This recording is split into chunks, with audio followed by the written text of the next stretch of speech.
Hey, everybody. My next guest is a stand-up comedian who could be seen every Thursday right here on the Governor's Podcast Network with Tony Walker on the Knockem Dead Show. He's also the host of The Broken Mic, which could be seen at Governor's Comedy Clubs in the Giggle Room as well.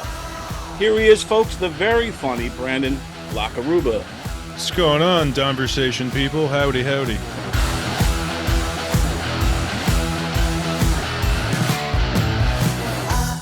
It's good to get you on the show, man. I've been watching you for a while. I've been, seeing the Thursday episodes with Tony when you're giving him all kinds of food, which I love that because it's like, if you don't know Tony Walker, everybody, he's a very finicky eater. Mm-hmm. So like Brandon brings him like normal to the rest of the world, like normal food. And we watch Tony like unable to eat it. Have you ever met anybody that finicky in your life? You know, I have to. I have one friend from high school that is similarly like chicken tenders, burgers, hot dogs. I think that dude eats ketchup, which I don't personally agree with. That's not my religion. But like at least he does condiments. Tony doesn't even do condiments. Like he barely like I gave him a buttered bagel as the easiest one yet of like, there's no way he's not going to like this. And there was too much butter. Like, so I know one guy, and I think that's maybe why I'm doing this with Tony. Like, I really do feel I failed that friend. I let him just eat nothing. Yeah. I do feel like you're slowly breaking Tony in, like you're slowly like because it's funny because so Tony doesn't eat anything except for like steaks and burgers and fries and potatoes, right? That's pretty no much cheese on the burgers. No, you nailed it. Yeah, he hates cheese, which is crazy because I was a finicky eater too when I was younger, and into my 30s, really, I started kind of opening up my palate more, so to speak. But like with Tony, he's not budging. And I never understood, even when at my most finicky time period, I always loved cheese and pizza. He doesn't even eat pizza. I profoundly don't get it. And here's the thing: I was a picky eater as a kid. Like my dad, when I was growing up, my dad owned restaurants and was a very, quite the accomplished chef. And just from having the restaurant food to like he was just always willing to whip up whatever I wanted as a kid. So I grew up quite heavy, but still like picky because I could just have whatever I wanted, be it something like gourmet that he would make or like a whole box of Eggo waffles at night. And like I distinctly remember when like my third eye was open to food. It was I kind of was held hostage at an Indian restaurant with a couple of friends, and we were starving after a day of fishing, and they were like, you're either going to eat this, we paid for your buffet like seat, take whatever you want. And I'm like, I can't read the signs. And I just I was still being a baby about it. Like I was Googling the words before I ate it, and I ended up really loving Indian food, and that kind of really just opened up a lot of other types of cuisines. And I'm glad that happened. It's a better life, dude. And I want agree. that for Tony. Every time I've ever tried something different as a finicky eater, it was either because I was starving and there was no options, or I was at like a girlfriend's house or something. Her parents, like, because when you're a finicky eater, eating over someone else's house is like a nightmare because you don't know what they're going to make or what they're going to, Absolutely. So I remember one year, and again, like, I grew up. I'm half Italian, or used to think I was half Italian. My grandfather's half Italian. My grandfather is Italian, but we don't know if he's my biological. It's a whole long story. Oh, damn. Thanks to Ancestry.com. Yeah, I was going to say, you guys are spitting in tubes, getting confused. Yeah, exactly. Shikes. But basically grew up kind of Italian. And I never ate sauce. I never liked sauce as a kid. I hated it. My grandfather used to argue with me all the time because I would eat pizza, and he's like, it's the same thing. I'm like, no. So I'm at this girl's house, and her mother, they're Italian, Brooklyn Italian, and they make this thing, and I whisper in her ear, my girlfriend's like, I can't eat this, it's got sauce on it. The mother was so pissed off, she took it, my whole bowl, threw it in a strainer, rinsed it in the sink, and then put it back on my plate. Go, here, now you can. Damn, dude. So because of shame, I said, all right, you know what? I'll try it with the sauce, because these people, they take pride in their Oh sauce. yeah, yeah. So like, did And that yeah, open you up to it? Did that? it did. I couldn't believe all those years of not eating. And I was about 16 years old when this happened. So Damn. Okay. so I was like, man, 16 years of not enjoying it. What the heck? So that's kind of like my philosophy when I tried different foods in the future. Like Sure. since then was, or even if now something new comes along, I'm willing to give it a try because like you said, you never know how good it's going to be or what you're missing out on. No, absolutely. Like the line that my folks used on me, that I'm sure a lot of folks use on a lot of picky kids, is like, you could always spit it out. And for some reason, that never soothed me. But it is very like, it's just what you do. You're like, "Bleh," like, and it's gone. And then you take a drink. But like, I can't even, I could probably count on one hand the number of times like I've had to do that exploring food, you know? Yeah, But I was in the same boat for a little bit. I think they broke me before I was 16. I'm 75% Italian, and those numbers, you got to eat the sauce or they just fucking kill you. exactly. And I was definitely like a buttered noodles little baby bitch fat boy for a long time. But Same here. yeah, there was just too much red sauce everywhere for me to. I don't know. I want to say they broke me around like somewhere between 10 and 13. Yeah. Um, But yeah, weirdly enough, I stopped eating fish around the same time. I realized I was always forcing myself to eat it. I was never my like first choice.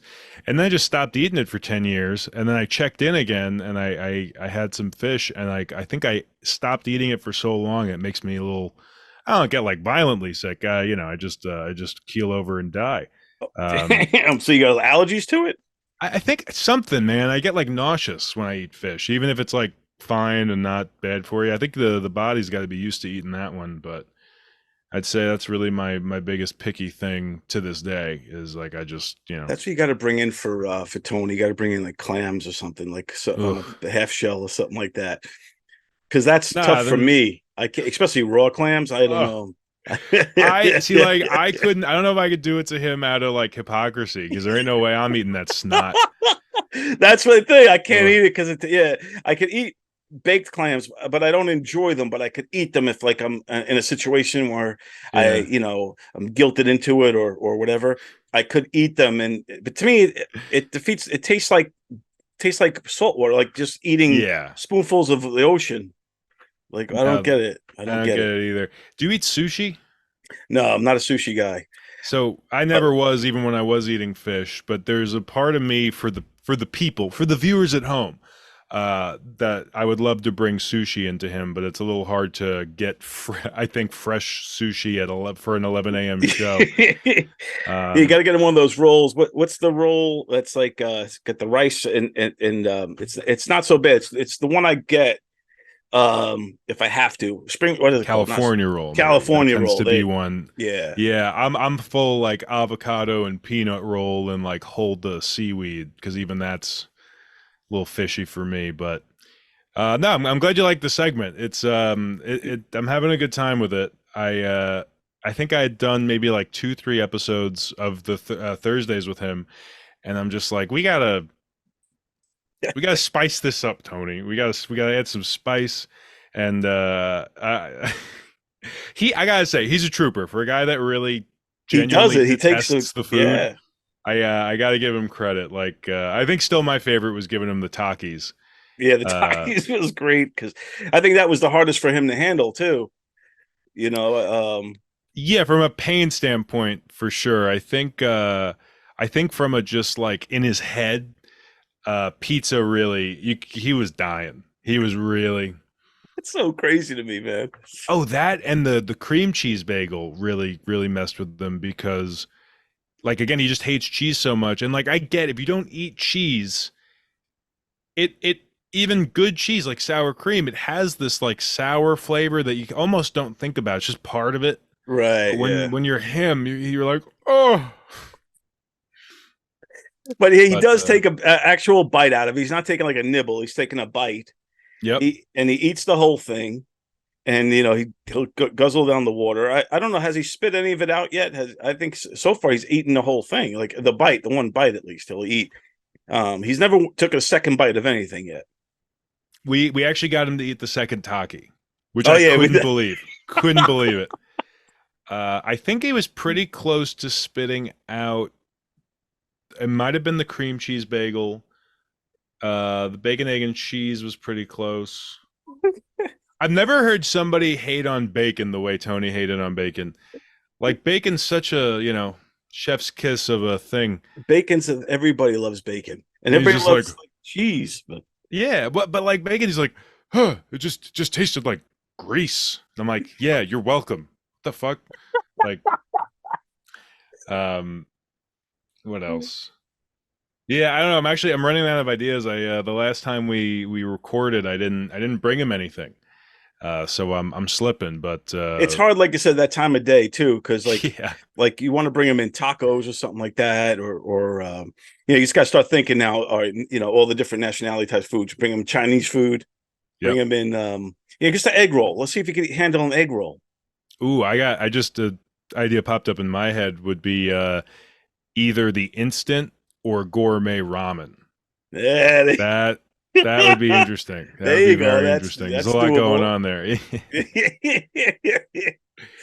This is great, man. I love that. It definitely is fun, and it's not every day you get a guy like Tony to experiment on, a guy who doesn't like to eat like normal foods, everyday foods. So I think that's a great piece. What we got to do is put like a montage together, all the Yes. different foods, and his reactions to them all, and then maybe rank them, kind of like what's his name does with pizza.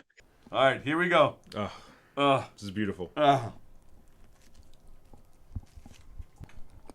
hate it. He hates it. I hate it. Flavor. The melted cheese is living up to exactly what I described. It's too creamy. I don't Too like creamy. You don't like? Okay, that makes sense. You like it. You're used to dry. the bacon. Feels like cardboard. He's lowering it into his maw. Oh my god! And he got more cheese. It came off the rest of the slice. What a world! This is gross.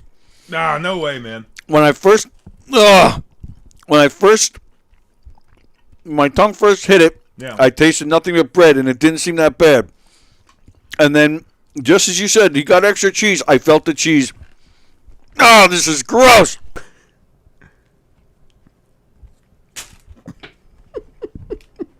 Oh, this is. It's not that offensive. There's no way. It's not a taki. For the sake of entertainment. Hate it already.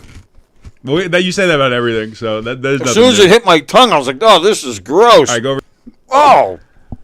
Oh, this is gross. So, what is this? I'm eating the chicken and the rice Chicken and rice from a standard halal, which is basically just like kosher for Muslims. So it just follows their traditions and. No, Rice? the Just rice chicken. is gross. No, it's just rice, man. The rice is gross. What's what's gross about it? It's just rice. And I feel like I'm eating a worm. I would love that. I think that would add to the segment. Have keep like a spreadsheet going of like what he likes, what he doesn't like, and I think what would help with that is if I can see him contradicting himself the longer it goes on, because like I know he said when I brought him burgers one day. I brought him Wendy's is my favorite one in this region fast food burger, and again, he just eats straight hamburgers. So I added cheese, and I added the other two toppings that I think are important to burgers. I'm a bit of a connoisseur. I love cooking burgers. I love trying different places.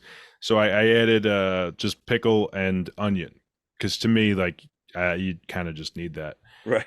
And it was funny how he was like kind of about the onion. He saw the light a little bit on onion.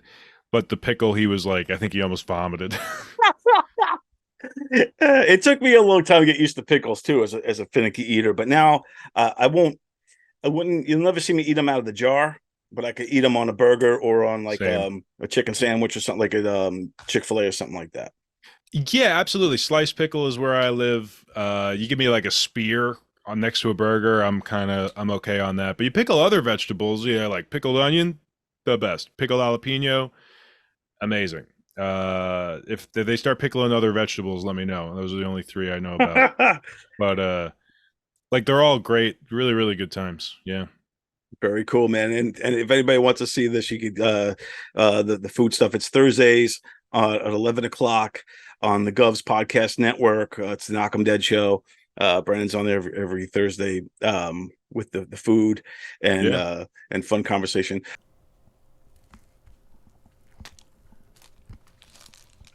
This is awful. I'm trying to finish it. I'm having a hard time.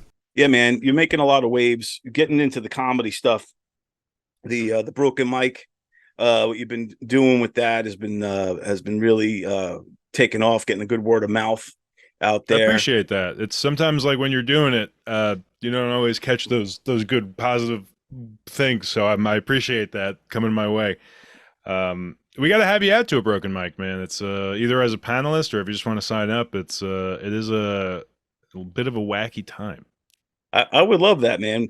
You know, I think it's really good what you're doing, dark court and all that kind of stuff. I think these types of things are important for the scene and also for the comics themselves, because I think that it, in a way, separates in a way the good from the bad.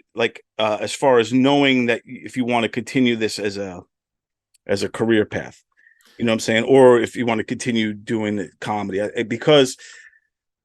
if you want to get better at it. So those are the two main angles for me, is like the getting better at it. And also making it something that non-comics want to come to. I think those are the two biggest things. And like the getting better at it, like you mentioned, Door Court, that Miguel Silva does. And I always loved that show, because even when it wasn't in a public venue, it was usually like in someone's apartment or house. There's something to say about doing a set and then having everybody laugh and having nothing to do with what you're saying.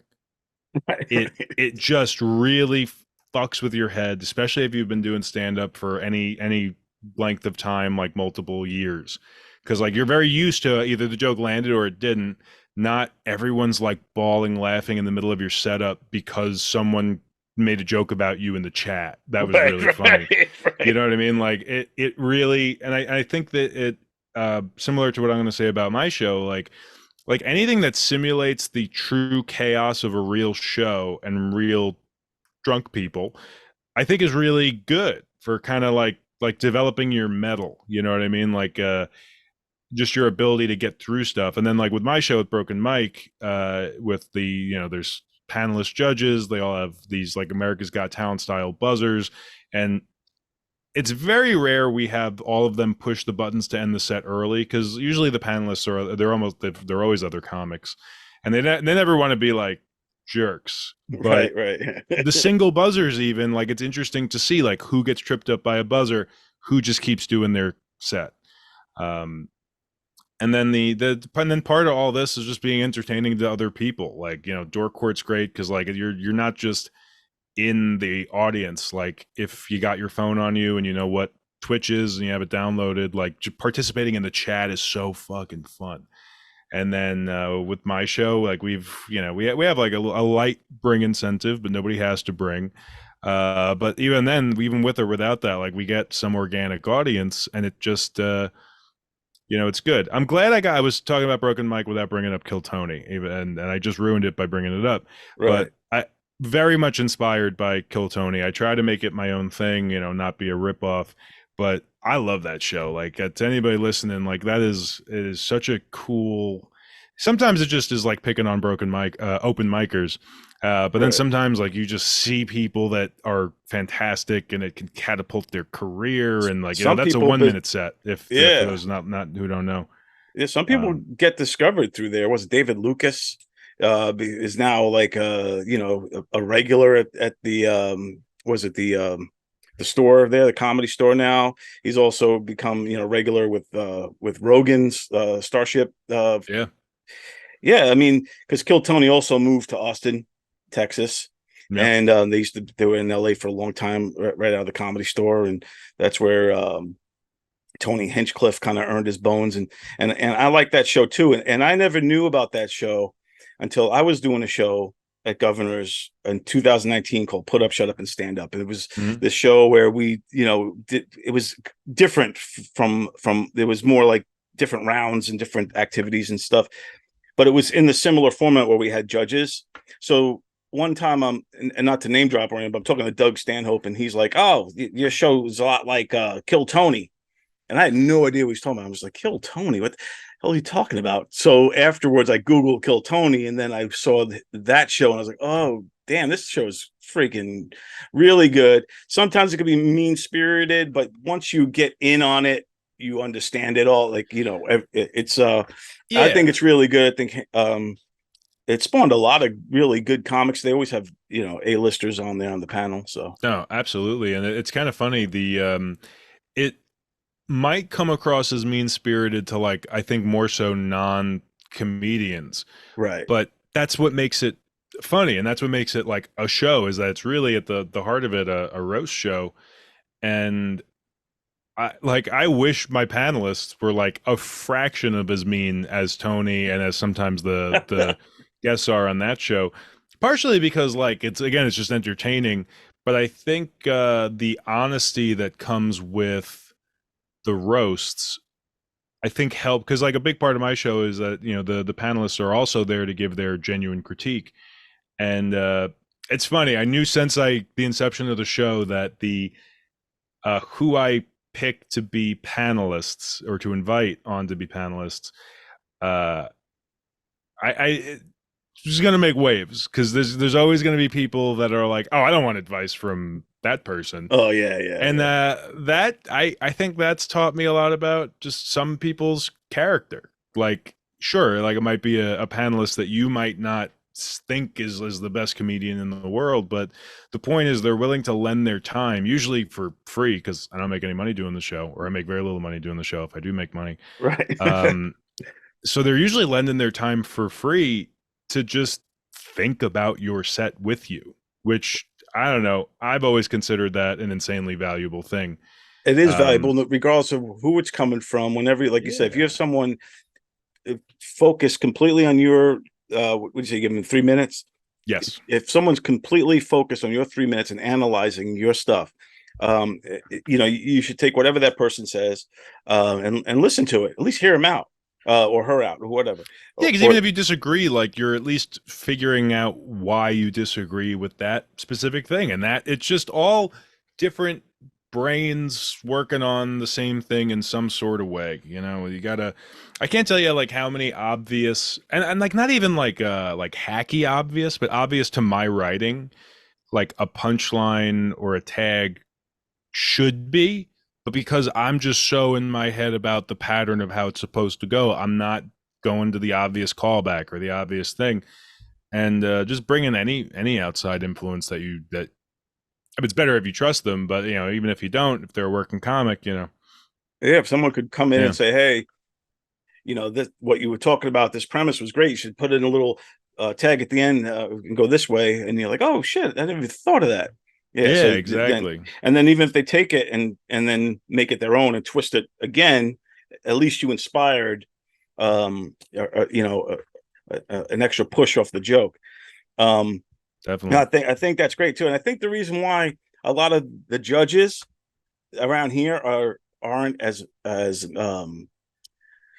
don't want to say mean spirited, but we'll say as straightforward as the Kill Tony ones, is because I think in Long Island, uh, there's such a fine line with open mics and like, the levels of comedy of comics are Hmm. so tightly woven in that everybody's friends with everybody, and so it's harder for someone to say that was so bad. You should, oh my God, what were you thinking with that joke, man? Like I just think there's a little bit more of soft-handed gloves or whatever. I definitely think so too, and I think the best iterations of Broken Mike are the ones where the panelists, like, because again, they're like, it all is despite maybe a roast coming off as mean spirited in the moment, they're there to help. So it's like, and sometimes you need that push. Sometimes if you're getting handled with kid gloves, like you're not going to listen to it. But if someone really cuts deep and with honesty, yeah, that's how you get better. But yeah, I definitely am working on my pre-show speech to the panelists to be like, hey, like if you're too nice and everyone's trying to be your friend and you're worried about bruising egos, like it's just like one, it's not going to be a good show, and two, the comics are just not going to get the benefit out of it. So yeah, on the same page there. I gotta invite more mean people. Might be the move. How are you with handling critiques? Like when you're up at the play, I saw you did do Dork Court. I didn't see your set, but I saw that on your picture you're on that you're on there. Yeah. How do you handle um when you're in the spotlight on that? I'm so focused on getting better that I think like really in almost any arena of what I'm doing, like I like getting critiqued. I like analyzing. I like getting kind of like metaphorically stripped down. My kind of performing background started. I was went to college for singing and for at Really? least a little bit. Yeah, yeah, yeah. And So you could the sing? big time, man. Like, and the fun Get part the about hell that out of here! is like when you go to college for that style of like classical operatic singing, uh like I could fill up a big room without a microphone. And every now and then, like a Wow. mic will pop out of a microphone, and I'm just like, I'm not gonna do it now and blow out my own microphone, but just being like, I don't need it, I don't need it, and then I plug it in. I'm like, I don't need it. So you I don't mean to sidetrack with this news, but you sing like opera? I mean, that's what they taught me how to do in college and like the like later high school. I guess even like some middle school. Like that's like it. Opera is such a I don't know like specific word for like, but it's that style of like unmiked, get the full Ah, use. yeah. Yeah, yeah, yeah. Wow. And it was fun, but the what I took away from that college experience was so you have a professor, you and in my experience, sure there's colleges that do it different. He for the whole 4 years, this professor is my voice professor, and that's like my main class is like lessons with him, and then maybe like twice a week, and then once a week, everyone that also studies under him, we all get together and we basically kind of do a broken mic. Like we would sing for each other, and then everybody had to critique the. And what would happen was, especially early in the first semester, the seniors and juniors would go up there and fucking relative to us just crush these pieces. Right. And the freshmen are sitting there. We were sitting there like, well, we got nothing to say. Right.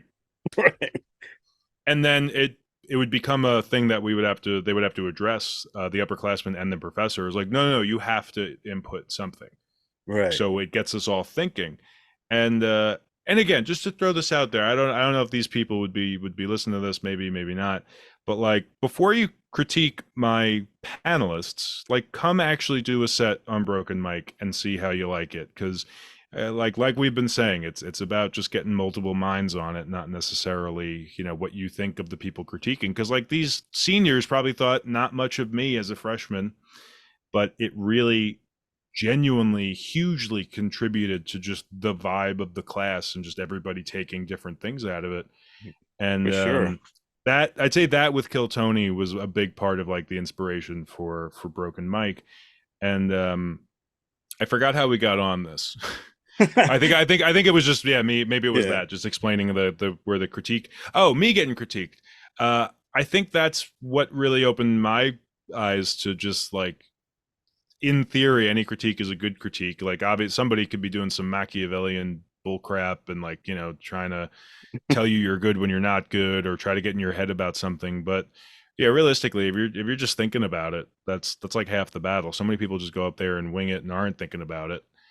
And so I love getting critiqued. I think I can't think of critiquing a. that's the only way you can really get better sometimes, because if you don't get critiqued, or if no one tells you what's working and what's not working, then you would just assume, you know, that you it's either if the audience isn't laughing, it's their fault, and I'm perfect. Always their fault.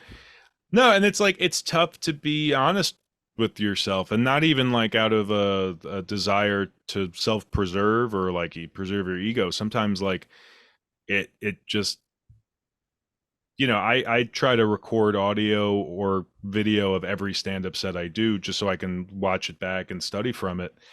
And I had this one little like anecdote with a good friend of mine, Dom LaMarca, at one of my worst sets ever. I got drive-by heckled in a park show, and car drove. I was so in my head. The next day, I was opening for Mark Normand, and it was Oh, just damn. Yeah. all I was thinking about. Of just doing the best material possible. I think we lined up like 4 or 5 city mics, and we were just bouncing between them. And I was like, perfect. I get to try out all the jokes in my current Rolodex and just see what feels good, and I'll put the set together for tomorrow.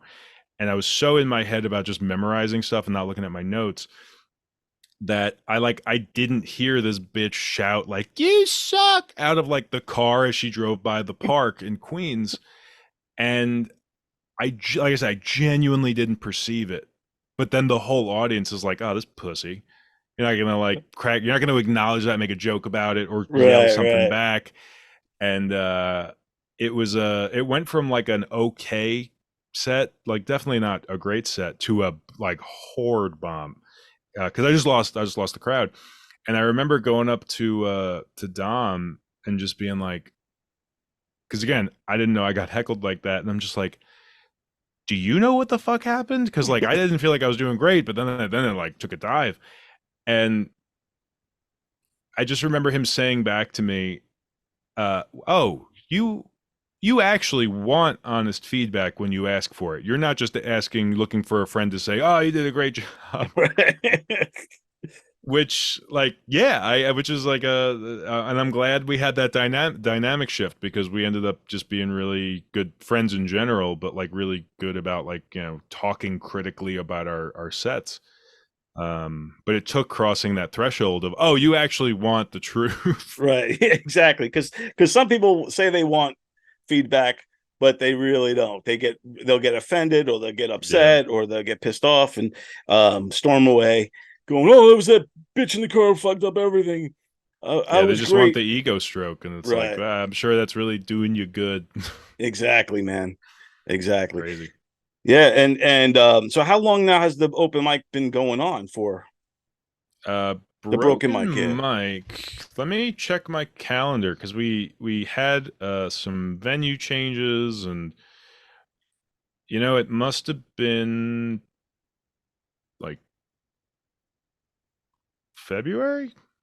Oh, so it's Yeah, February. relatively February was the first one, and February of then 23 of 23. of 23. So Yes. this is brand new, and it's Yeah, already picking up relatively. steam. And it's already picking up steam. Well, it is, and I'm like I said, I'm glad. Thank you again. I'm glad people are talking well of it. But my real goal is to have it be a weekly thing, whether it's in the same place every week or at a travels and is it a different place every week.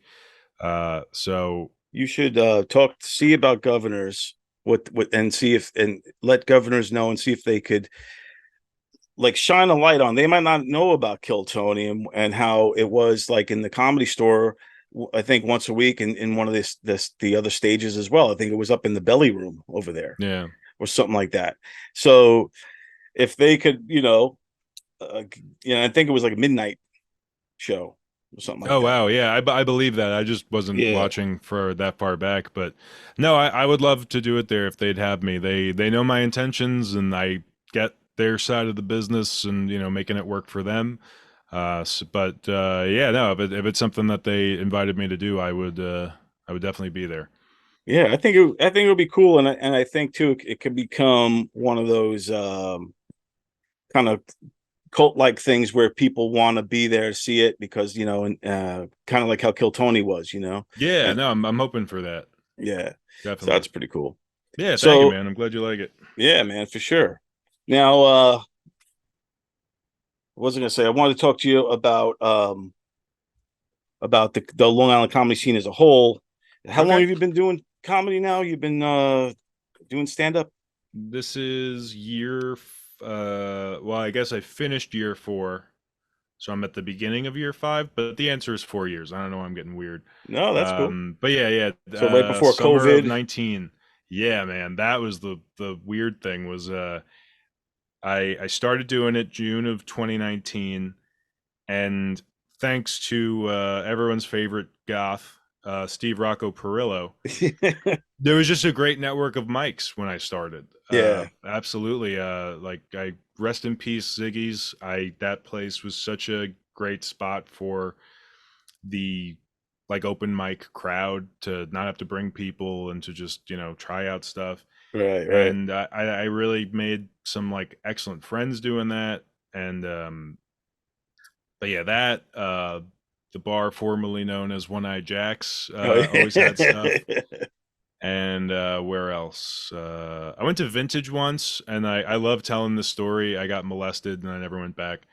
Yeah, Uh, you it was like definitely an got old to drunk guy grabbed my tit, and I was like, it was far, and like it just wasn't for a few reasons, just something I wanted to go back to. But I love using that as like my canned response. People are like, "Why do you go to Vintage?" I got molested. tell. Uh, Sounds like a Jeff Bosey.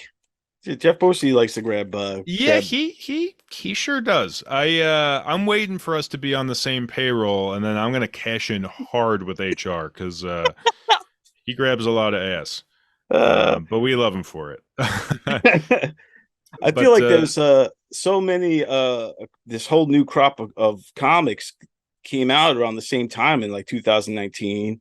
Had to mm, take a little bit of a hiatus and during the lockdowns, but then came out strong. And I just feel like there's so many of you younger guys just kind of with actual talent, kind of taking the scene by storm. Are you feeling that sense of camaraderie, and are you feeling that there's something special happening? uh, a little bit. I think as a lot of us from that kind of crop are getting like bigger and more successful, like there's definitely a sense of us kind of growing apart, but not in a like shitty or unhelpful or unhealthy way. Like it's just we're all doing our own things and exploring different avenues. So I guess in that way, yes. Um, but I don't know.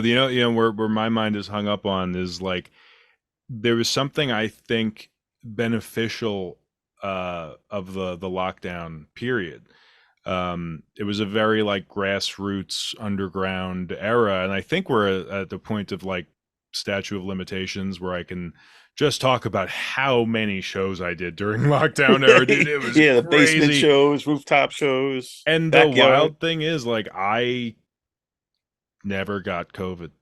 I Nice. got COVID after lockdown lifted, maybe like a year or two after the 2020 lockdown times. Yeah, actually, now that I'm just thinking about it, I got COVID summer of 22 was like first time getting Wow, it when I damn, was just like yeah. at home. Yeah, it's crazy. And one good thing about the COVID time period, and talk about the secret shows and all that stuff, Yeah. was that it leveled the playing ground. So like you would see like guys like Mark Normand on the same set with some, with like Jeff Bosey or somebody Some like, idiot yeah, like right, me yeah, yeah, yeah, in a friend producer. I don't know why I'm not saying Rene Fuentes. He's the man, but like in that guy's driveway was the first time I opened for Mark, and yeah. and you're absolutely right. Like it just it was really it came down to who still wanted to do comedy because a lot of people just and like yeah, I'm not throwing any shade if you did this, but like a lot of people just pumped the brakes hard and I guess there's a part of me that respects the Zoom shows. I did one, and I lucked out that it was a fundraiser that a big part of the demographic was this like martial arts studio. So at the time, I was just doing a bunch of jokes about growing up doing strip mall taekwondo, and it just worked. And I was like hearing how everybody would be like, "Oh my god, these Zoom shows feel awful," and I'm like, "Mine felt really good. I'm never going to do one ever again." Uh, but yeah, the people who just stopped it made it easy for newer guys like me to be like, well, if I kind of keep grinding and working, and it'll at least let me show a bunch of growth by the time we're allowed to do comedy again. And I think it worked for me in a way. Um, Yeah, I think a lot of people who worked it the right way, it could work for them too, because there was opportunities, because so many people, like you said, were dropping off or hiding out or what have you, or sticking to the Zooms and all that kind of stuff. So I think that there was quite a few people that took advantage of that, and went out there and networked or worked in shows, and I think too, dealing with that kind of those times, that crazy time period, and that kind of adversity in the world. I think that kind of brings out, that I think that's why you guys, this crop I'm talking about, is so strong as far as coming out swinging. Maybe, yeah, because like it's almost like the metaphor that a lot of comics use for like mics versus shows, or like bad shows versus good shows, where it's like it's like walking through quicksand versus like running on a track, where it's like develop those leg muscles. When you get the real opportunity, you're strong there. And I think maybe not necessarily from the performance angle, but from like the all the other aspects of doing comedy, like it was such a bitch like and just even like from all angles, like the state liquor authority was trying to shut down everything that anybody was doing. Yeah. I think even the cops were supposed to shut down like the backyard shows where we had like legitimate famous people closing. Like they were supposed to shut us down, and then they would show up and they'd be like, we're out here telling jokes, and they'd be like, ah, fuck, have a good time. Yeah.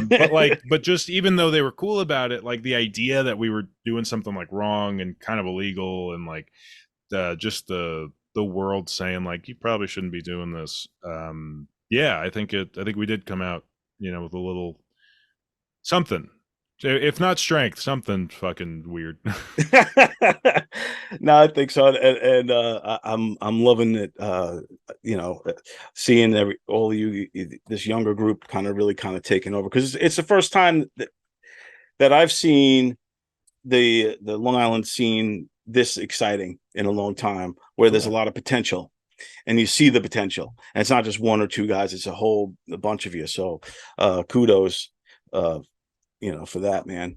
Nice. No, And cool. keep doing what you're doing. I think it's these kind of things, like Broken Mike, that are helping build the scene up. And because I talk to Tony all the time, and we're talking about the comedy scene, and I'm like, there's no reason why, like, because Long Island, I think it's a bad shake as far as the way we're viewed, especially from the city comics.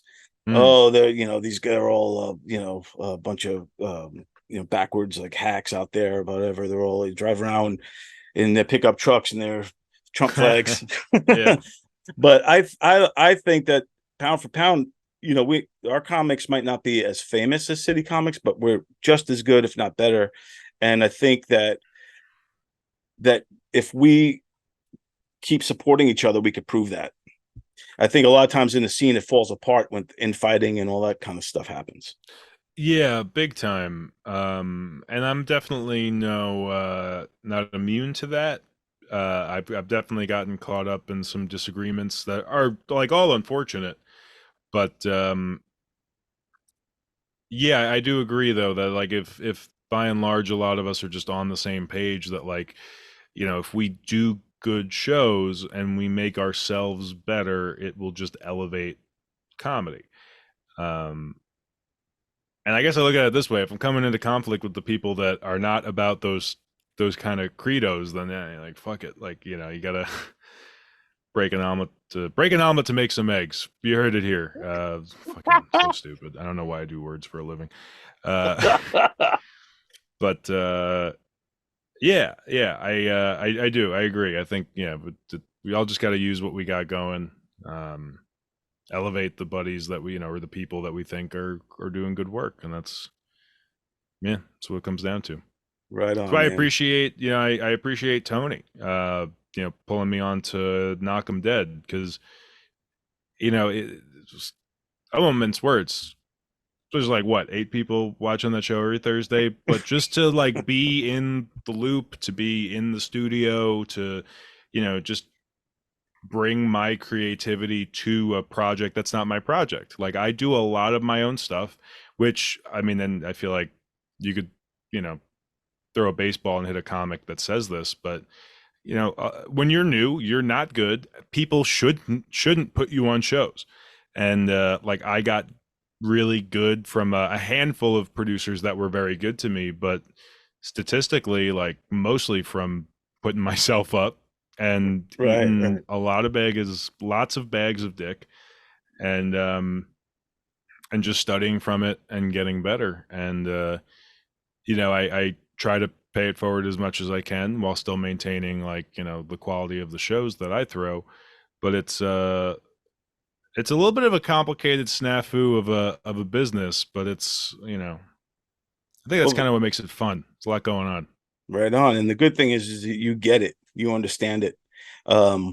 And a lot of people don't, and you understand that, so I think that's what's going to keep on making you better, is that you want to be better, you want to be critiqued.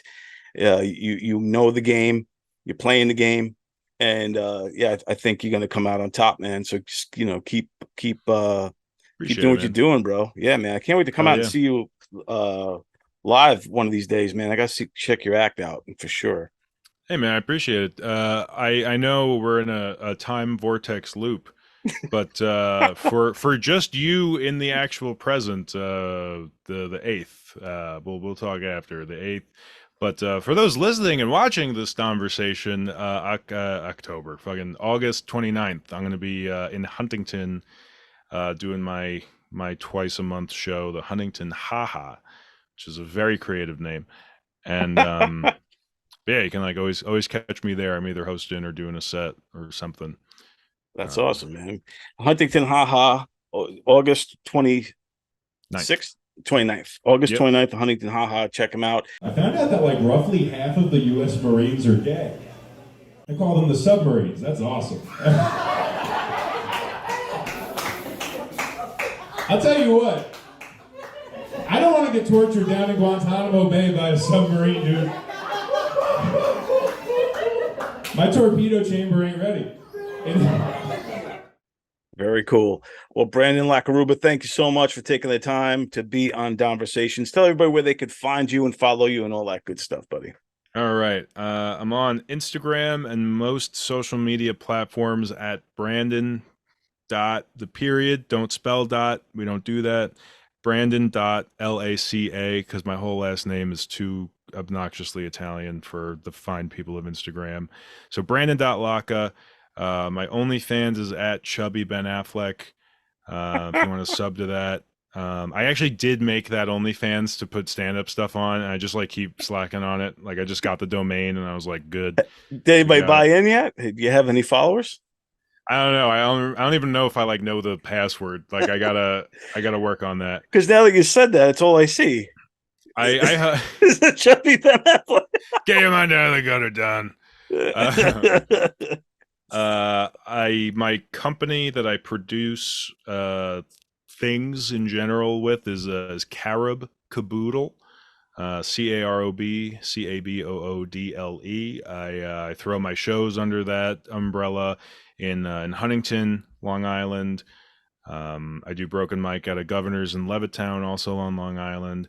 But if you follow that account on Instagram or my email, carobcaboodle@gmail.com, there's always shows going on, always something I'm producing. And if you're looking to do a stand-up show or something, along those lines of production, you can always reach out to me. I'm always looking to make new things or be a part of new projects. And stand up ain't cheap. So if anybody's listening to this wants to hire a fellow like me, I'll shoot you my resume. But yeah, mostly just the Instagram. We're trying to build that up and get the views up, and somehow that gets you booked these days. I don't, But yeah, I appreciate you inviting me on, man. This was super fun. Dude, you're awesome, man. Brandon LaCarrubba, Right everybody. back at you. Take care, All right, man. brother. Peace. Peace.